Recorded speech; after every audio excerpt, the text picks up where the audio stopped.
Assalamu alaikum wa rahmatullahi wa barakatuhu. Blessings to every one of you. Very happy to see you. So, Manana, he said one time that when the divine created everything, it did not leave anything from him left. It's not that he hold anything back, but he has given all of himself. He has given everything, radically everything, absolutely everything. And this everything means that what you give, this is this law, what you give, you receive. This is one of the laws that we all understand.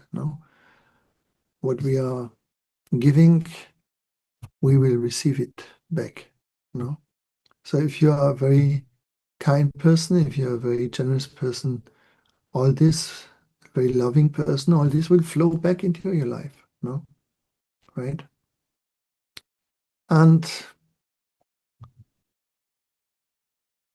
we were asking last time, is the divine happy? Is the divine in bliss? Even so, his own children, they kill each other and they destroy his creation. They destroy the spaceship, they destroy everything. Is he in peace? Is he in bliss? Yeah. And I want to make you to understand how you come in this world, and then you will understand what happens later. So when we come in this world, as an infant, we are not in the same reality than now. Yeah, we are still completely connected with the original dimension, with the absolute reality, you can say. So then when all the senses are complete, that takes a while, the baby starts to explore everything, and it is still in this realm of love. It is in this wish to give everything from itself. And it is this beautiful time that when we see a baby, when it starts to crawl and when it starts to show signs that it can understand as well, where we feel extremely fulfilled being a mother, being a father. And the baby is utterly depending on the grown-ups, on the mother, on the father, on the environment, and eventually it has to leave its magic world. It has to leave its reality, because out of love to the parents and out of dependency, and we called that in the 80s, we started to call this the conditioning. The society around you conditions you, but what it does actually, it takes away the magic of your childhood. It takes you away the reality, and you learn the suffering from the parents. You learn this separation. And when you are a child, there is no separation at all. You are connected with everything. Absolutely. Yeah. You can sit alone with yourself and you are completely in bliss, right? There is nothing that separates you. But then when the ego that can only exist in separation is taught, and the child has to build it up because it needs to come into this world where the parents exist, right? So there is no other way. If it wants to survive, it has to accept this transition. It has to accept this move into their own illusionary world, into the world of suffering, into the world of egoism, right? Now, when the child awakens, and this is to the full extent And this happens when the child can reproduce itself.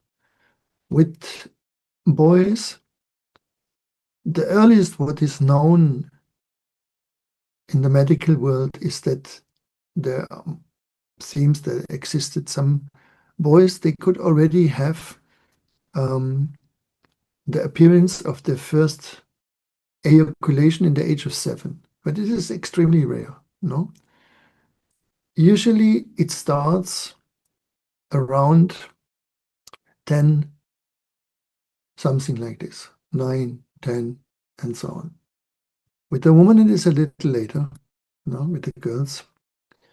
I was just reading that in the medieval age, the puberty of a woman, to our surprise maybe, or to your surprise, was with 16 years.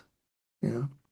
So it is not what we expected. It was much earlier than nowadays. It is actually later. So the way they lived much longer in this very protected time, because when the point comes where you can reproduce, there comes also a genetic information that says, that identifies with the value you carry, you know.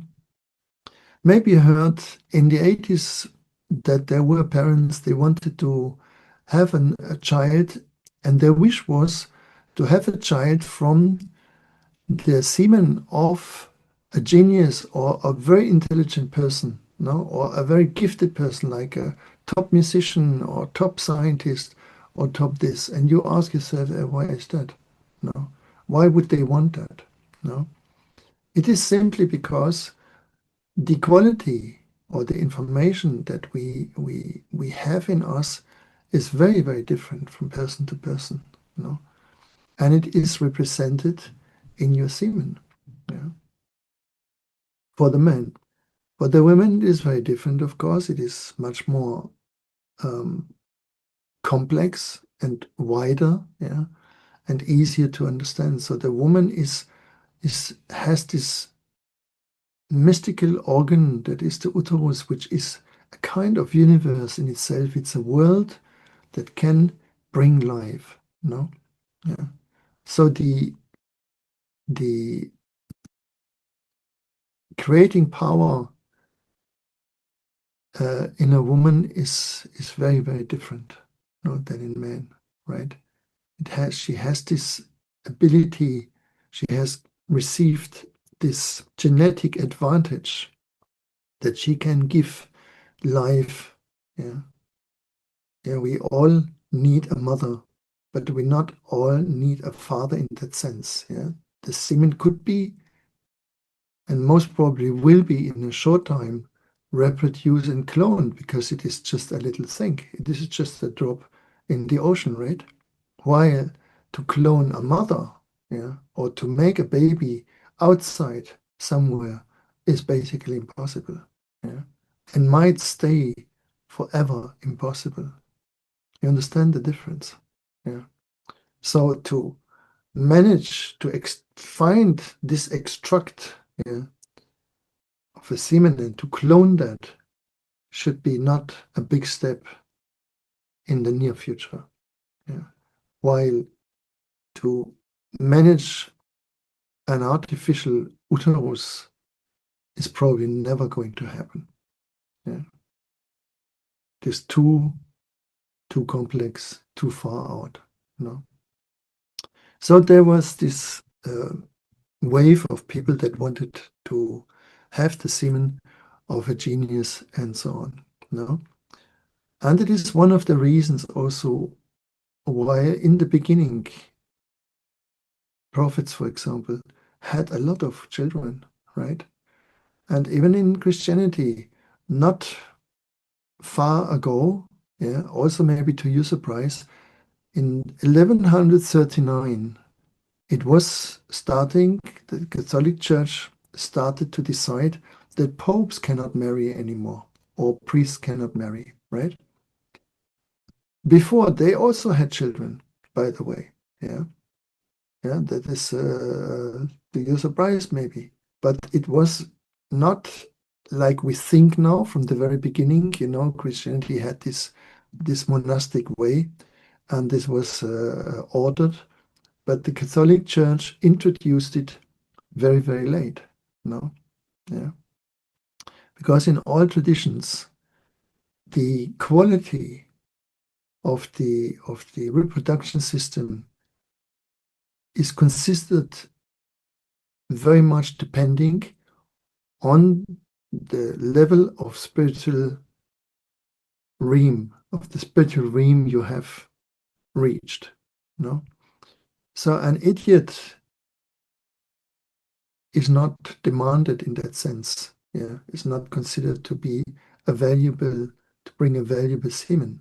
Yeah, while a saint, a Buddha, a prophet, a master, lady or female, male, it doesn't matter. They can bring very high level of children, right?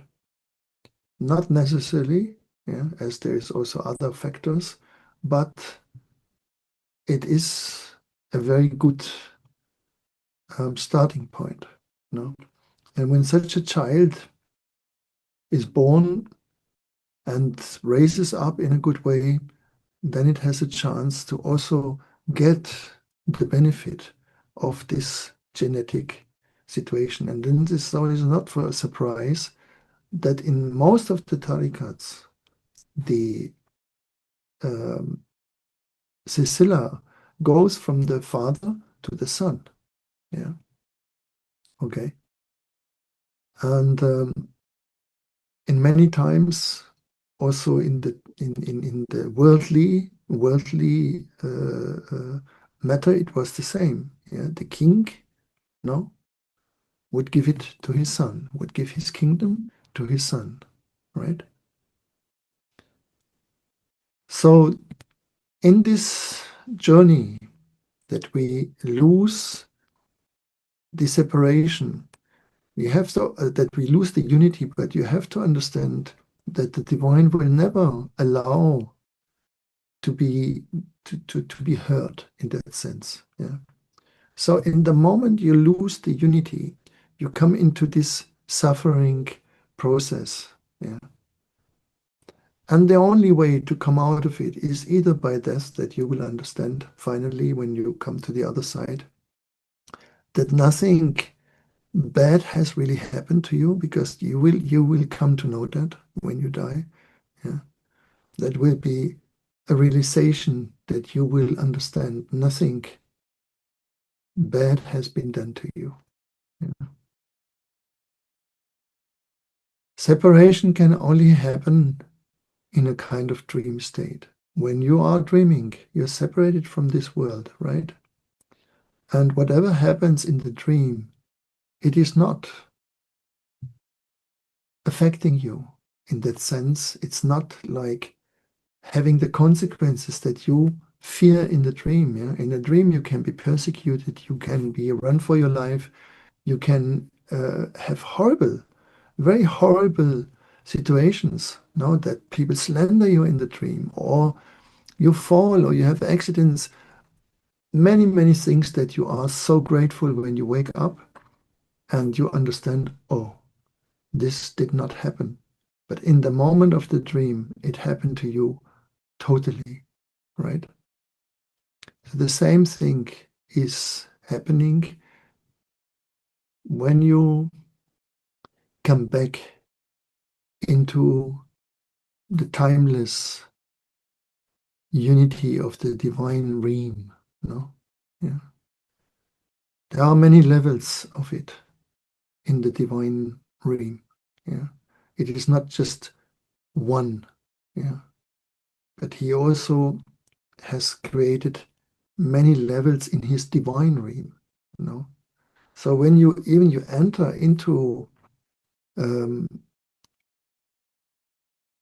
proximity with the divine light, you understand that you are now out of this gravity, of this suffering gravity that stops in this moment. Yeah, you will not have any suffering yet. There is still levels to come closer and closer and closer. And to reach to those levels, it is also a very, very long journey. How long? It always depends on you, actually. In this world, it depends on you, and yet it does not depend on you. It is a paradox world. You are responsible, but absolutely spoken, you're not responsible at all. Because everything happens in this dream state. And this is why he could create this world. Just read the things and understand. It is created in Bismillah, Herrmann, Rahim. It is created with mercy. So from the very beginning, you are forgiven. Yeah. Because there is nothing that you are fully responsible. Not even your thoughts belong to you. Yeah. Nothing belongs to you. It is all in his kingdom. It is all in his realm. No? Yet, while you're identified with this dream, everything for you has consequences. No? This one day I was sitting with Malana in a room, and there was a big picture of Babaji from Hyderabad. And he asked me, what am I knowing from him? And I said, this and this and this. And he was a very funny, kind of very funny guru. No? He did a lot of strange things, no, very strange things. Yeah. I don't want to go there too deep. But when I told him some things, I said, you have nothing, you know nothing about this man. Yeah. This man is God walking on earth. He can do whatever he likes. Yeah. And I was thinking, oh, wow. Yeah. So when a man awakens to the divine, his law of consequences doesn't exist anymore. Yeah. He is as a baby in this innocence. He will return to the innocence. So even a baby does something, no? Yes? We do not hold it responsible, right? We do not hold it responsible, whatever a baby does, whatever an infant does. And this is gradually, yeah, even when they are 7 years, 8 years, 9 years, we do not hold them responsible. Yeah. Even they can take a life from somebody, we will not hold them responsible. No. This is this understanding that in that state, there are no consequences for you. Yeah. So when you come out of yourself, of this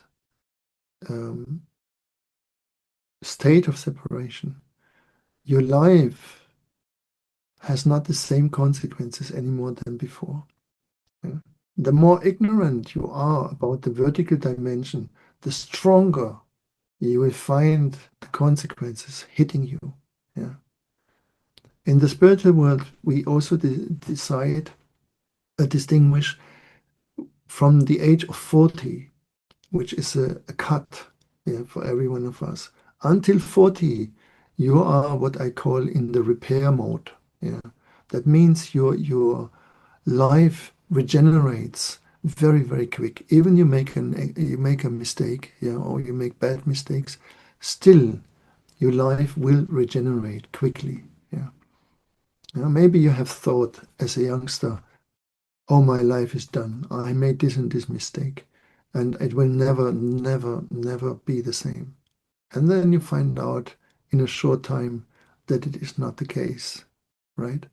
You have been given another chance. You have been given another opportunity. Yeah. And life became again all right for you. That stops when you reach over 40. In that moment, the consequences are the double. Yeah. Gurdjieff was having this very strange number system, yeah, that he said there's 48 forces hitting you in the age of until 40, and after 96 forces hit you. Yeah.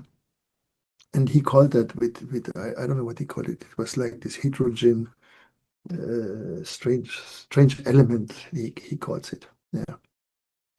So when you think there is pressure in your life, no? And all of you that have reached beyond 40, no? All of you might confirm, yeah, that the pressure has not become less, but it increases. Yeah, it increases. It's the feeling of heaviness, yeah, for most people becomes stronger.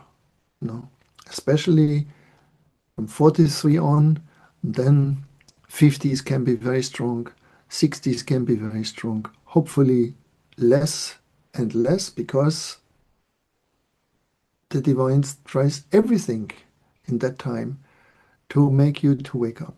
No, so according your own awakening, yeah, which you can reach it by your own self. Yeah. And this is another blessing. You do not depend on somebody to awaken.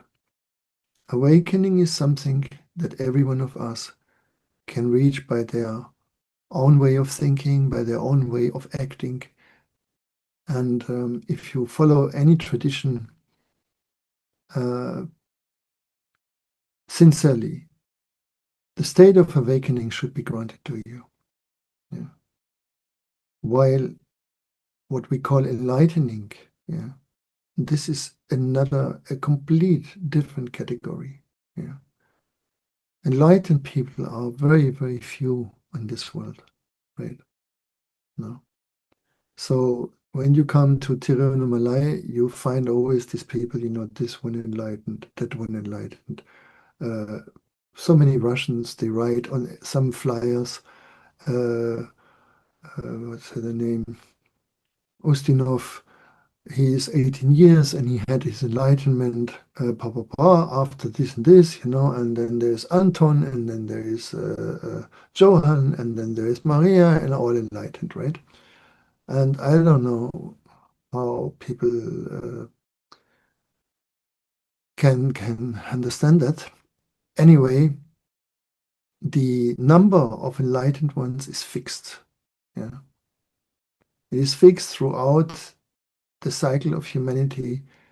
It cannot be increased, it cannot be decreased, right? And the reason why that is because everything has to stay in a kind of balance. If we have too much enlightened ones, the movie cannot go on, you understand? The light will be too strong. Look, one person of them, yeah, can change the entire history of mankind, no? And it happened, is it or not? Yeah. So imagine when there would be more and more and more and more, then the game is over. And this is why the the the the, the, the tale is in every tradition that there comes finally a superpower person, that all of them are waiting for him.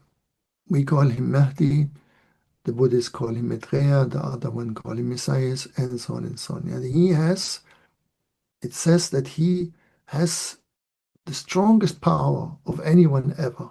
Yeah. And he can change everything. He has the power on matter, he has the power on God knows what. Yeah.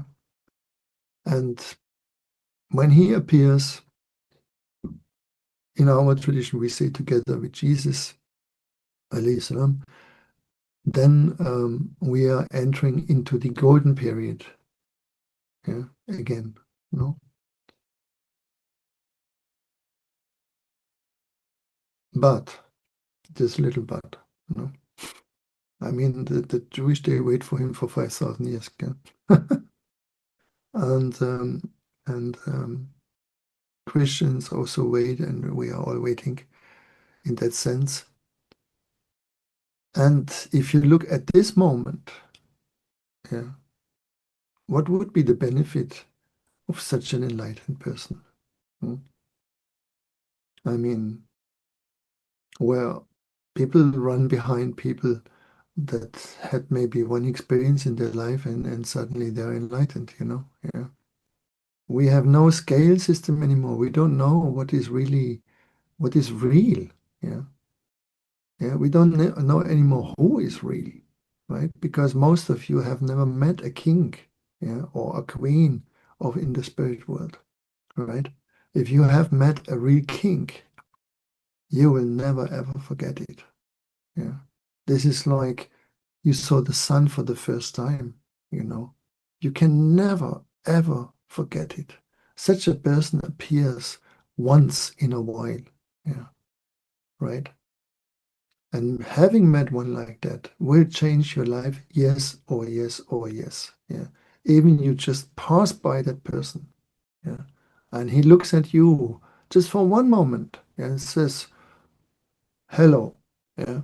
Or namaste or assalamu alaikum, whatever it will be, it will change everything in your life. Everything. Yeah. You will come home and you will say to yourself, I've never met a person I like ever. Yeah. And maybe some of you then will just change their life completely, you know, because you met and these people have this power. They can divorce you, marry you. They have everything in their hands. Okay. Yeah. And this is, of course, never for a big number of people. Because otherwise, the balance in the world, the balance as it is supposed to be, that we all have to make this process, would be disturbed. No? Okay. So there is a script that we have to go through, and therefore, as far as we are allowed to say, prepare yourself that the next years are not easy years. Okay. I mean, somehow you can understand it yourself, probably.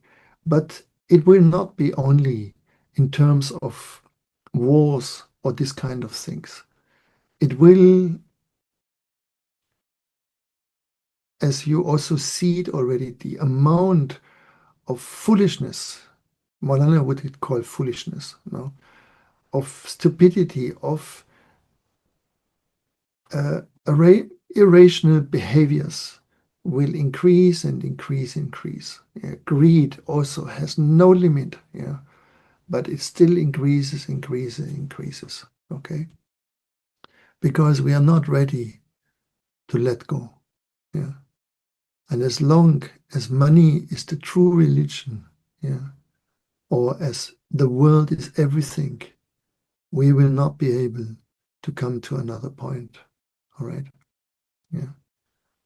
As we said before, look in your spirituality, whatever you think is spiritual in you, but it always has the background to the world, isn't it? Yeah. If there was nobody else, for example, yeah, would you talk like you talk now? Yeah. Would you try to sell yourself like you do now? Probably not. Yeah. You would just be there, you know, and you would might feel um, just alone, you know. Yeah. So in this state, we need each other because we belong to each other also. That is another thing we have to understand. Everyone belongs to each other. Yeah. This is why we cannot meet a person. If we meet longer than some seconds, we immediately create a relationship, yeah, if we want it or not, right? Yeah, like if we talk a minute to a person, in that moment we have already a relationship. Yeah. And with some, we will have stronger relationships. With some, we will have intimate relationships. And those relationships are the most difficult. No, they are the most difficult because they will bring things out in us that free will we will never show. No. So the one we love the most is the one that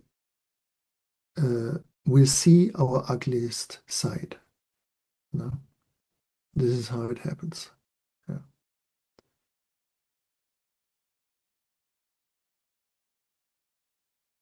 So finally, we come to the return, and that means what Meher Baba calls the involution.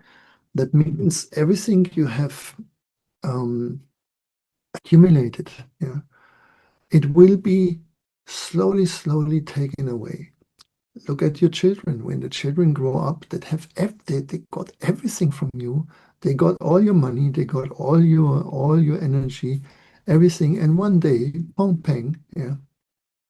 If you have children, yeah, grown up, you understand that one day, boom, you look at yourself and you say, and now they are here and they are there and they will be out of your life, kind of. You will try to still connect with them. You will say, "Hey, hello, we are here." And if they are sweet children, they will call you maybe more or less regular, but mostly not. It will be you that calls. It will be you that tries to keep the connection running, because love flows forward, not backwards. That's why we also, if we do not make a conscious decision to think on our ancestors, we will forget them completely. And we live mostly in a society where exactly that happened, that we have no relationship to our ancestors at all, right? Yeah. Not that we don't know their names, but we are just not thinking on them. Yeah. We do not pray for them usually. We do not consider them as something important in our life. We just say, yeah, oh, oh, oh, they were there, yeah. But we share this blood line, very, very important, yeah. We share this information that they gave us from their life, yeah. You can almost say from everyone that is connected to you. Finally, yeah, and this is why these tales are so beautiful, and I love them, that there was one father for all of us. Isn't that beautiful? Huh? Yeah. I mean, in all these Abrahamic tales, at least, there was one, yeah, that was our common grandfather, no? And then there was also one mother, yeah, that was our common mother, no? Adam and Eva, right? And from there on, everything appeared. Now, it might have been or not. This is not really important, yeah. Honestly, I tend to believe more and more that it was just exactly like this. Yeah. Because why should they write something that was not true? You know? Why? At that time, you know? Why should they write that? No? Or receive it as information? No? To me, it makes no sense that they should falsify everything or tell lies. It doesn't make sense to me. Yeah. But it's also not important because these books cannot tell everything on the surface. It is like you look at the ocean. When you look at an ocean, what do you know about the ocean? Hmm? You see the waves, and that's it. You have to go deep. And the deeper you go, the less you will understand how the ocean is. Until you bring a light and you will find incredible, incredible beings in this ocean, right? That you think this cannot be true, right? The most fascinating animals, they live in an area where there is no light. Yeah. And they have looks that for some of them we would not call them really beautiful or attractive, or that we want to eat it. Yeah. Yeah, some people they look with only with the eye of food to animals. Can we eat it? No. These ones you probably don't want to eat. No. Yeah. And the more they are up, you say, okay, maybe this we can eat. No. We can say basically what we can catch with our hands. Yeah. That is eatable. No? And what we cannot catch with our hands, yeah, where we have to go hundreds and thousands of meters down, maybe that is not for us. No. Right. And the same is with the birds. If they fly too high, yeah, like eagles and those birds, or condors, we should not eat them, right? In our traditions, these are not allowed anyway. But if you're not one of that is not in your concern, don't never eat something that is too high in the sky or too deep in the ocean. It would not be beneficial for you.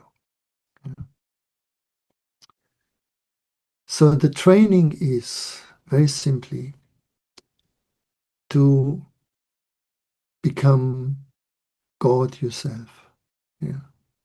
This is the intention of the divine. This is his generosity. What could be a bigger generosity thinkable that if a king says to you, all of what I own and all of what I am, I will give it to you. I want to give it to you. Yeah. Now imagine one king calls you and says, my kingdom is as much as your eyes can see, and I have cellars full of gold. Yeah. And all my love that I have, I want to give it to you. Yeah. But he just doesn't want to give it to us. He wants us to be able to recreate it, to become a creator on behalf of him. Yeah. And this is what is meant when we read and when it is told in all the books. There is not a spiritual book that doesn't say that we are made according his image. You know? That we are made from his essence, you can say. No?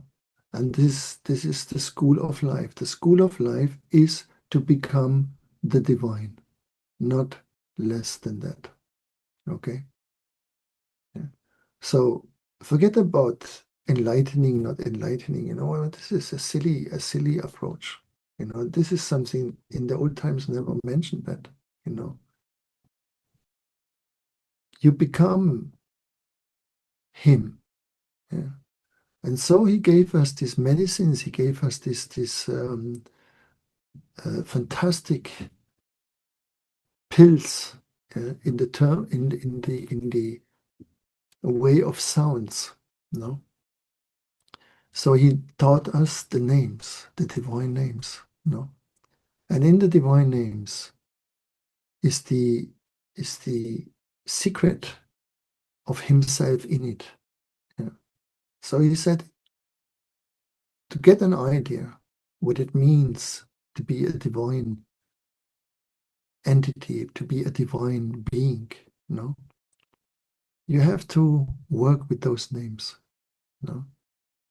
In all the traditions, they use the same formula. They use these mantras. They use these sacred names because in physics we know that we are not anything really else than vibrating beings. Now we cannot even say vibrating matter. Yeah, we are just vibrated beings, and we have an atomic structure that has a load between these atoms, and this is why we have this shape. If that load is dismantled because we change the physical condition, yeah, that when our body decays, we lose this atomic structure, and we go into the next level of subtlety of the atomic world. And in the beginning, we are still looking as we look nowadays. I mean, if you die in this moment, you will find yourself the same looking. No, you will not change. Because the atoms have an information, and this is why they stay where they are. Yeah. Anything else would be too much of a shock. Yeah. If you would see yourself just as a light or nothing, you have no hands anymore that you could see, no feet that you could see, nothing of a body, it would be a very disturbing sensation for you. Yeah. So we have to adapt very slowly to understand what it means to be a light being. It needs a lot of training, and this is what will happen after this world. You will have this training, how you can exist into the high realms of the divine. No?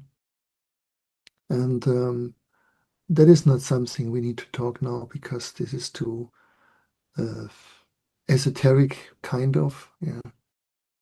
What is important for us is the past itself that we have here while we are here. No? So if you lose yourself in your drama, in your constellation of your life, in um, all that, you miss the school completely. You understand? Yeah. Nowadays we talk a lot about healing and about wounds and about traumas, and yes, they are. Yeah, they exist, but it is not like this that every one of you needs a therapy. Otherwise, they cannot make it. Some, yeah, yes. And then it will come in your life, and hopefully you find somebody that has this knowledge. Yeah, because also there are not many. Yeah. In the old times, there were the temples, and there were the priests there, and they used this method of hypnosis. Basically, I mentioned it already in another meeting, to bring you into a state and to somehow show you what has happened and to bring you out of that. To bring the little one out so that you can see yourself and you can take him with you, kind of, from this situation.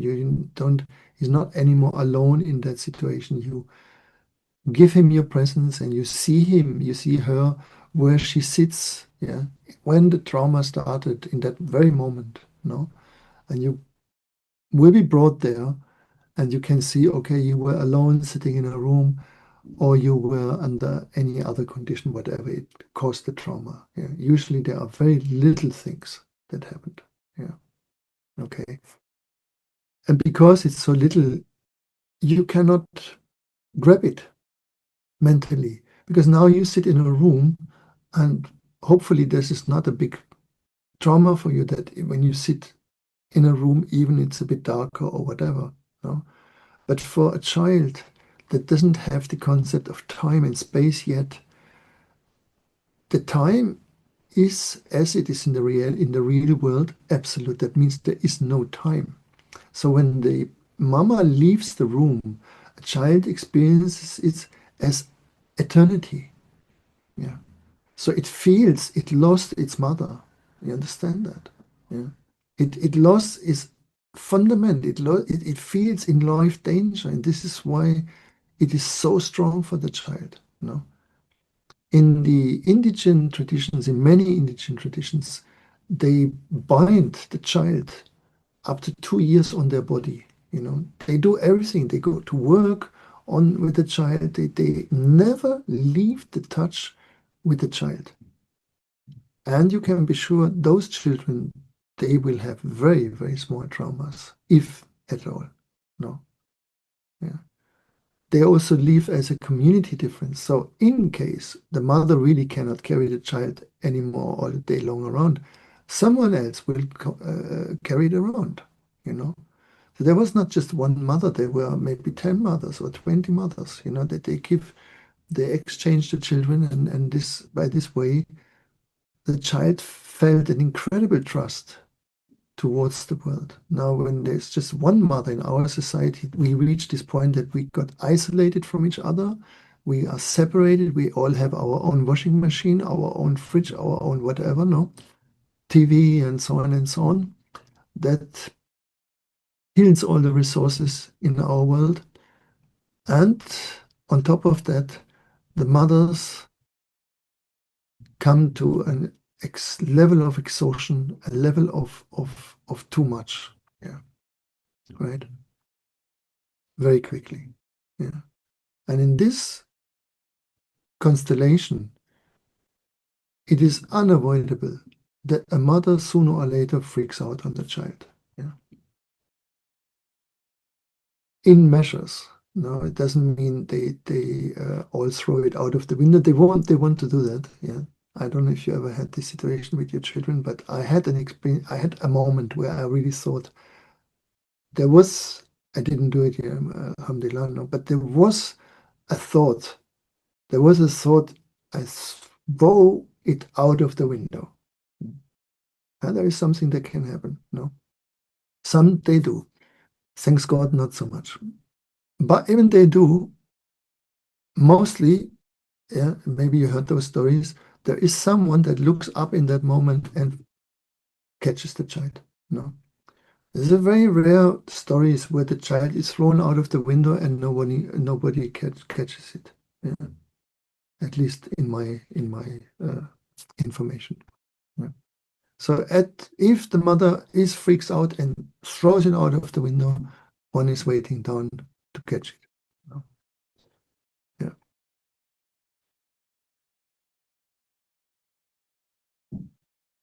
The same is for you. You are a mother or a father if you want it or not.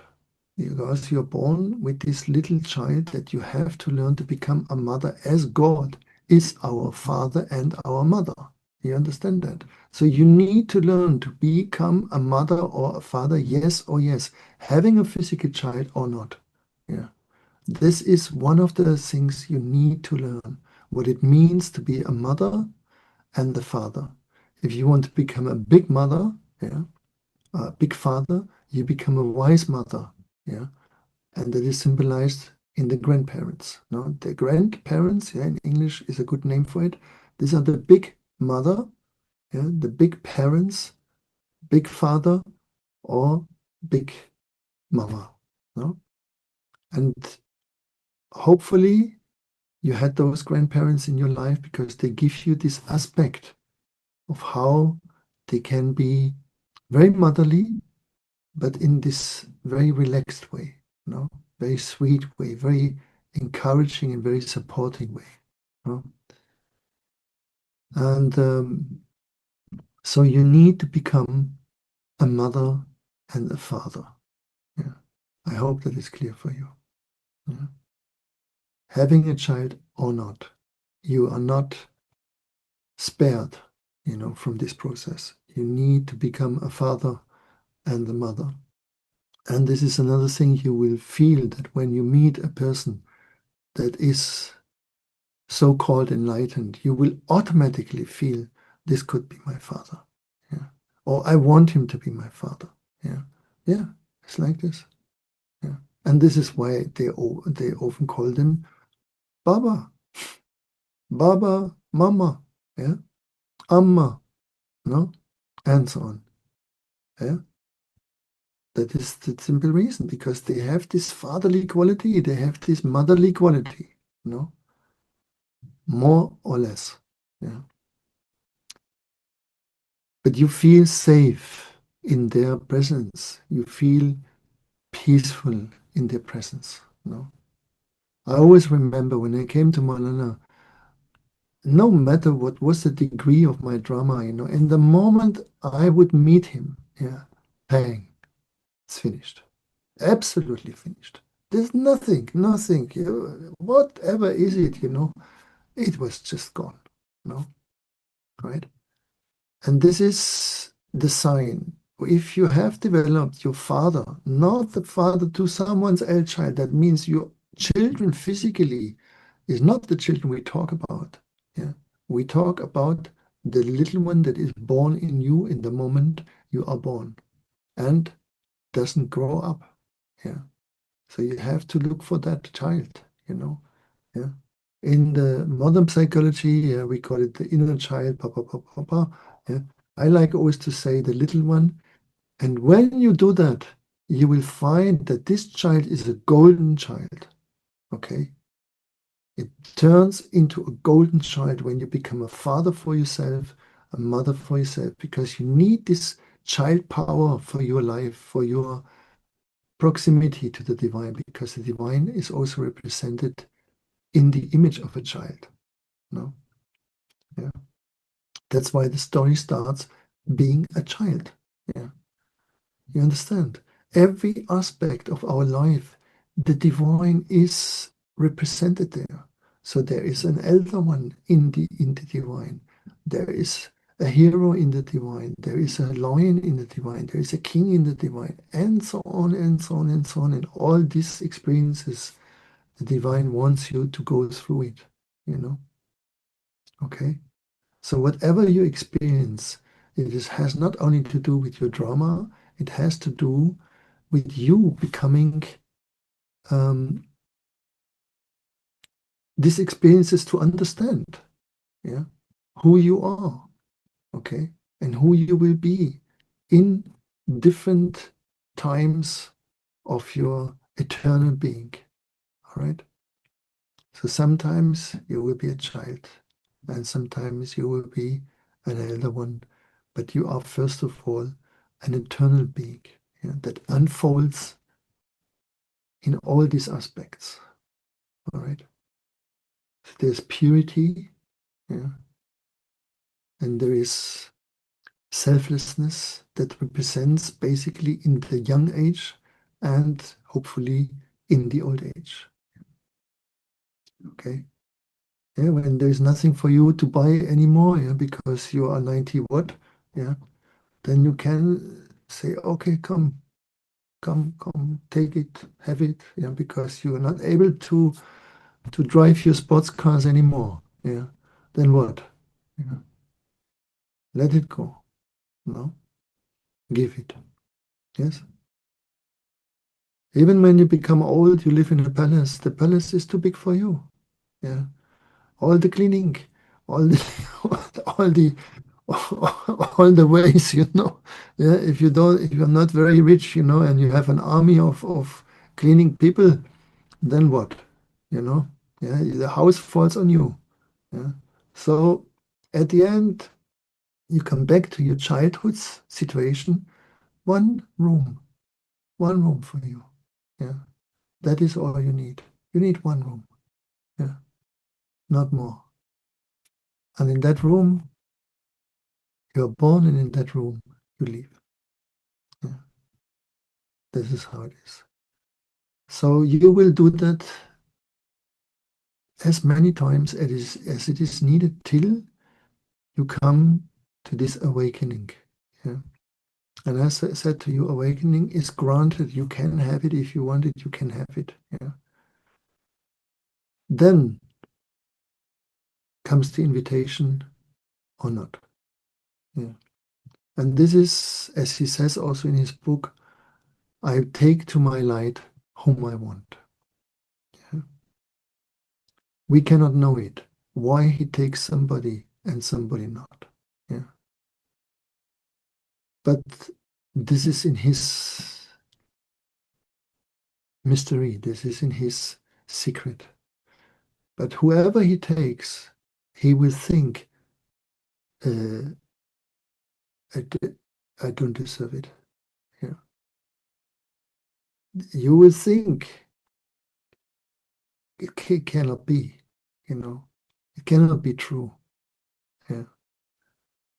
Because awakening doesn't mean you are in complete self-love. Yeah. There is still people that you need. Yeah.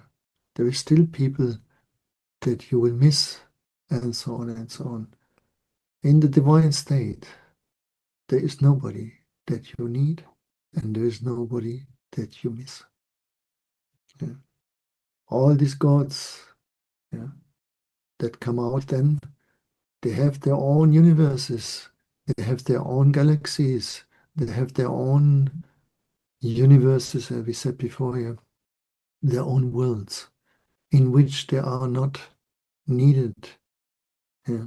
And there's this divine name, no, that he is self-sustained, yeah, self-fulfilled, right? So you can be happy, yeah, but between happiness and complete self-sustainment, that is a long way. No? All right. So when you see an enlightened one, yeah, that most people will never meet in their life, yeah, because there are not many. But let's say you had the chance to meet, there's another thing you will see. Yeah. This person is free, yeah, from every human neediness in that sense. Yeah. Okay.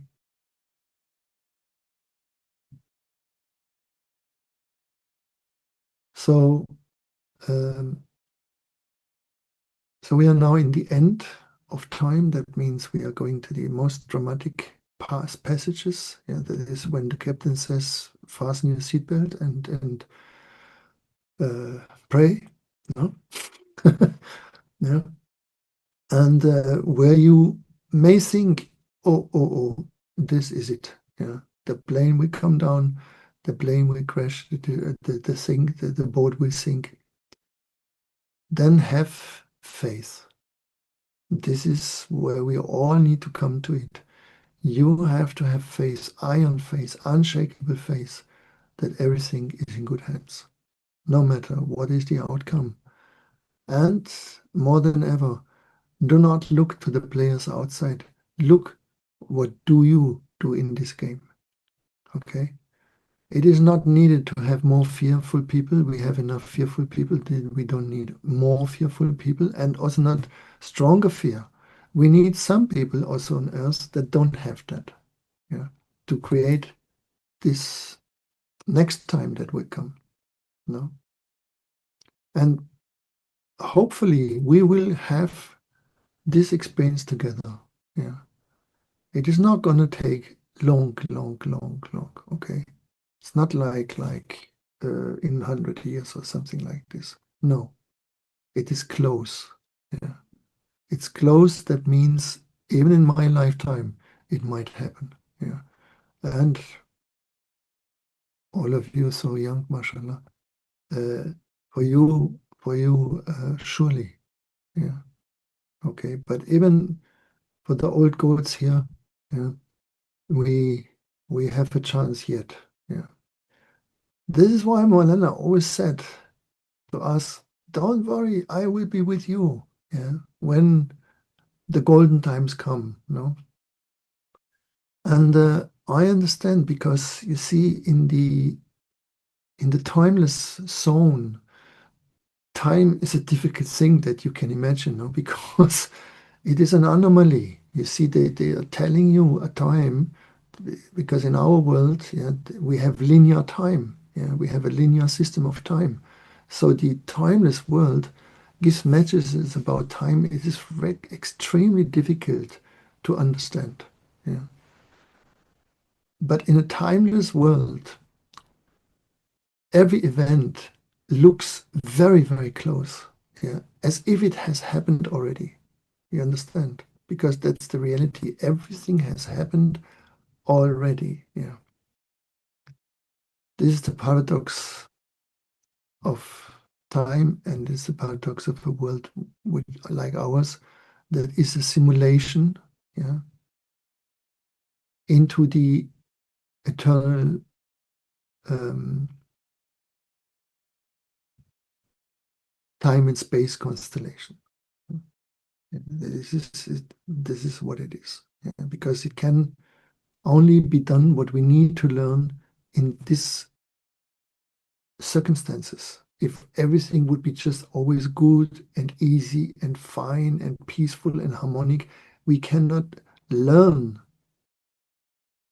the other sides that the creator has as well. So he is also the destroyer. Yeah, he is the one that oppresses even, right? So all that comes in it also, and appears. Yeah, a king says yes, and the king says also no. Yeah, he can give life and he can take life. Yeah, that is part of the creational process. All right. But for us little ones, yeah, we are busy now to become your own father, your own mother, and before that, yeah, before that, you become a brother and a sister. Yeah, that's what you learn as the first. You become a brother and a sister. Yeah, okay. And when that is good in you, yeah, when you are a good brother, yeah, a good friend in that sense, yeah. In the divine text, never the word friend is mentioned. Yeah. because a friend is a kind of strange connection, let's say. But we are brothers and sisters. And if you become a good brother, a good sister, you have a very good chance and you prepared yourself very well to become a good mother and a good father. Okay. I hope so far it's clear and it was not too much for you. Yeah. But this is how I hear it, in my small capacity.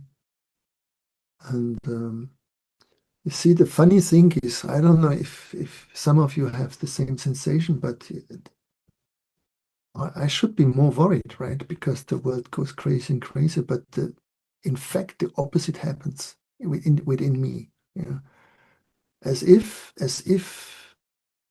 I don't know, everything is reverted. It becomes harder and harder, and yet I'm feeling happier and happier. Yeah, and I ask myself, of course, is it all okay? Or do you run to a specific form of craziness here?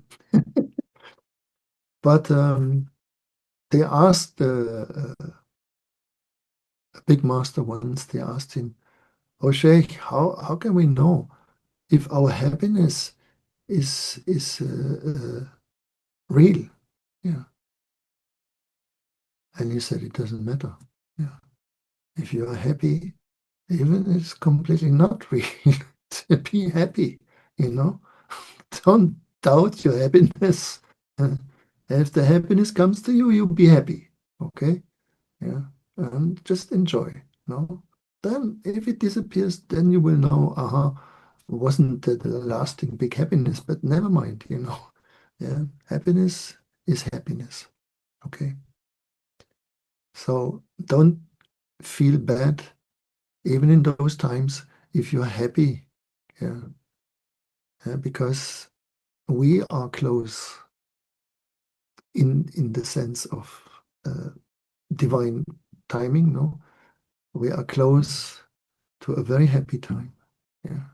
And that gives happiness. Yeah.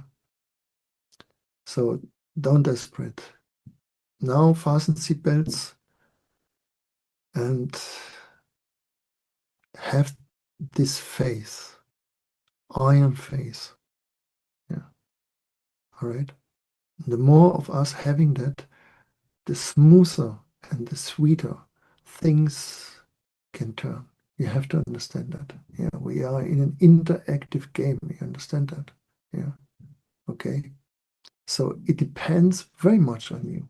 Yeah. Not all of you. Yeah. You don't have to save the world alone. But as a collective, it is good if we start now to understand we need to be a little bit sweeter to each other. All right. Yes. And that's it. Yeah, a little bit. That is not, you don't have to be the sweetest in the world, just a little bit sweeter. Yeah. Mullah always said 1%. Make 1% better. Yeah. That is already good. Yeah. 1%. We may try, no? Good. Thank you very much for your patience and for your invite more people, please. Yeah, because we need some amount of happy people here. And it's a bit urgent now. Yeah. Yeah. Thank you so much. Yeah. Assalamu alaikum wa rahmatullahi wa barakatuh. And all the best for you. Yeah. Assalamu alaikum.